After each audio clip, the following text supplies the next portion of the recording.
welcome to Iowa. Thank you. I'm happy to be here. Good. Thank you. Hi, again. I saw you in a movie earlier. You both? I'm Kamala.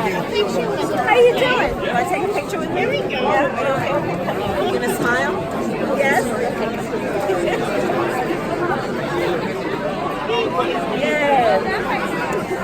Sign a couple pictures for me. I bet.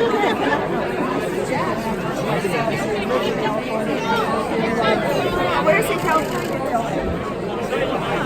Dinner. Of course.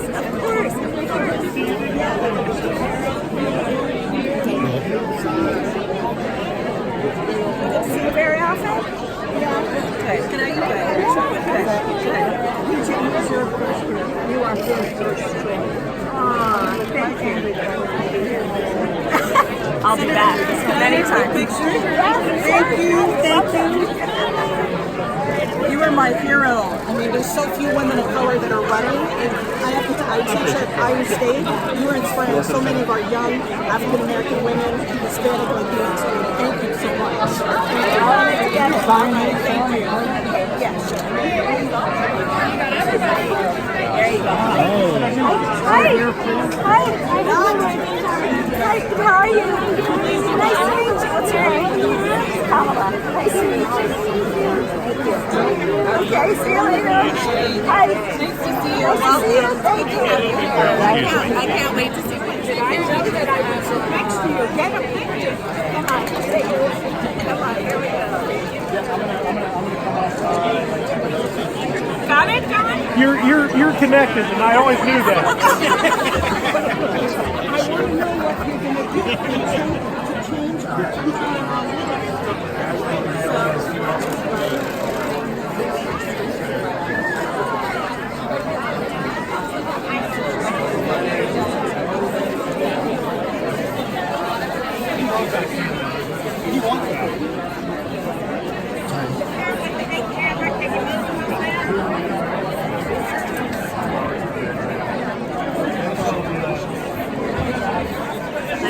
More time to talk anytime. Okay.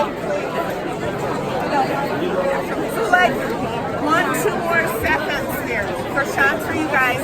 2 more seconds, all right? Used to be my friend. Yes, she used to be my friend. And I'm kicking you out. I don't want to keep you. She's the head of our Story County Supervisor. And thank you for being here. And the chair, the supervisor. So tonight I am wrangler for the media. So you guys come on, okay?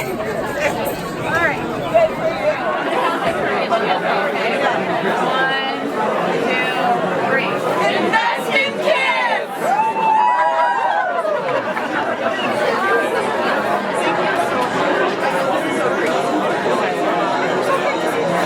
My name is Ted Rasmussen, the newly elected Story County Treasurer.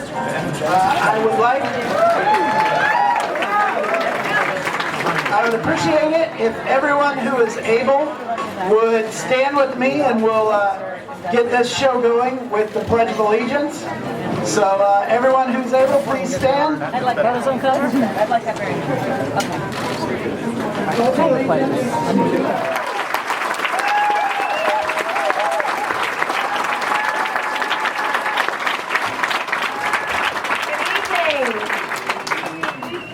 Thank you, Ted. I want to first just thank you all. You know, we have all been active for many years, and I absolutely believe that local government and local leaders are where it's at, and you are the foundation for everything else that comes.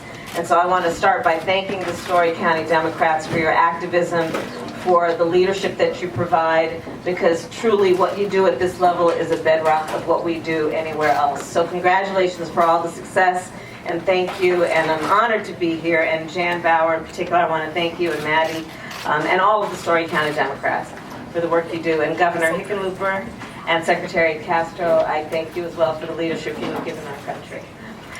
So my name is Kamala Harris. I'm running for President of the United States.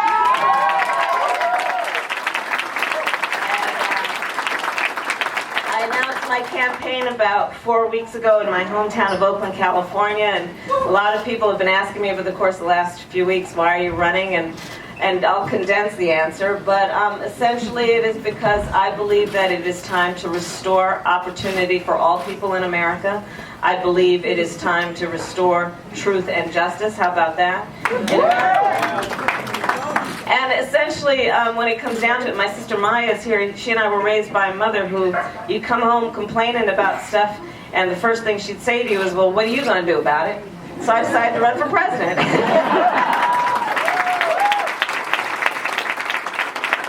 I think we all know that we are at an inflection point in the history of our country. This is a moment in time that is requiring us all, collectively and individually, to look in a mirror and ask a question, and that question is, who are we? And I think what we all know is that we are better than this. And this is a moment that is requiring us to fight for the best of who we are, and so fight we will. And this is a fight, though, that is born out of optimism.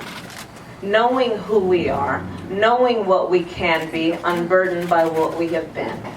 Knowing we are a nation that was founded on noble ideals, those ideals that were present when we wrote the Constitution of the United States and all of its amendments and the Bill of Rights and the Declaration of Independence. The noble ideals that were behind those words we spoke in 1776, that we are all and should be treated as equals. This is a moment in time that is requiring us to fight for the best of who we are. And part of our nature as a country is we have always been aspirational. We have always been aspirational. Our strength is that we reach for those goals and those ideals. We are also, Story County Democrats, clear-eyed that we've not quite met those ideals. But the strength of who we are is we fight to reach those. And so this is that moment in time. And when I talk about the importance of restoring truth and justice, I think about it in the context of many things. As you may know, my background is, first of all, my parents met when they were active in the civil rights movement in Berkeley and Oakland, California in the 1960s. My sister Maya, who's here, she and I joke that we grew up surrounded by a bunch of adults who spent full-time marching and shouting about this thing called justice. In fact, that's why I decided I wanted to be a lawyer. I was inspired by Thurgood Marshall and a group of others who understood the skill of the profession of law to translate the passion from the streets to the courtrooms of our country and do that work of reminding people of the promise of who we are. And so when I look at where we are now, this is a moment that is requiring us to fight for justice and fight for truth. And justice, let's think about that in terms of what has been happening in the last 2 years. It is not reflective of justice and equality for all, and understanding the importance of seeing all individuals as being equal and entitled to equal attention and priority. When we pass a tax bill that is about benefiting the top 1% and big corporations of America, when we know we are a country where the middle class and working families are struggling to meet their obligations every month. Let's think about it in the context of where we are with our economy, and recognize that the economy of America today is not working for working people. And we know it to be true. We know that in our country today, for almost half of the families, they cannot afford a $400 unexpected expense. A $400 unexpected expense, which could be the car breaking down, a medical bill we didn't foresee, can topple and upend a family. That does not represent economic justice in America today. Let's look at further information that tells us in America today, in 99% of the counties in our country, if you are a minimum wage worker who works full-time, you cannot afford market rate for a one-bedroom apartment. That does not represent justice in America today. Let's talk about concepts of justice and what we have recently seen. When we see an administration that had a policy of taking children from their mothers and fathers at the border and daring to call it border security when in fact it was a human rights abuse. That is not reflective of justice in America. Let's speak the truth that we pretend to be a society that cares about education, but not so much the education of other people's children. Woo! Let's speak that truth. Let's speak that truth in the context of the fact that instead of putting money into our public education system, instead of putting the money into the value that we should give teachers, understanding besides us as parents, they are helping to raise our children, instead of putting resources into public schools where public teachers have to instead come out of their own pocket to pay for school supplies, and sometimes I've met teachers who work 2 jobs, maybe even 3 to pay the bills.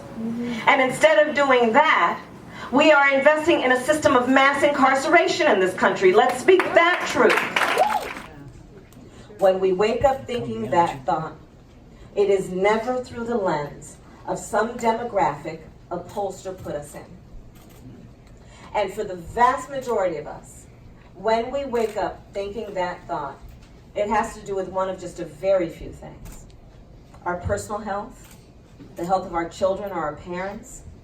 For so many Americans, can I get a job, keep a job, pay the bills by the end of the month, retire with dignity? For so many families, can I get my relative off of his opioid addiction?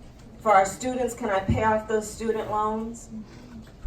The vast majority of us have so much more in common than what separates us. And so my final point is this. Let's go into 2020 with optimism in our hearts, knowing we are better than this, knowing that we are prepared to fight for the best of who we are, knowing our strength, knowing our potential, knowing that we can see, because we have the ability to see what we can be, unburdened by what we have recently been. And let's go into this knowing not only are we better than this, but we are going to win. Thank you.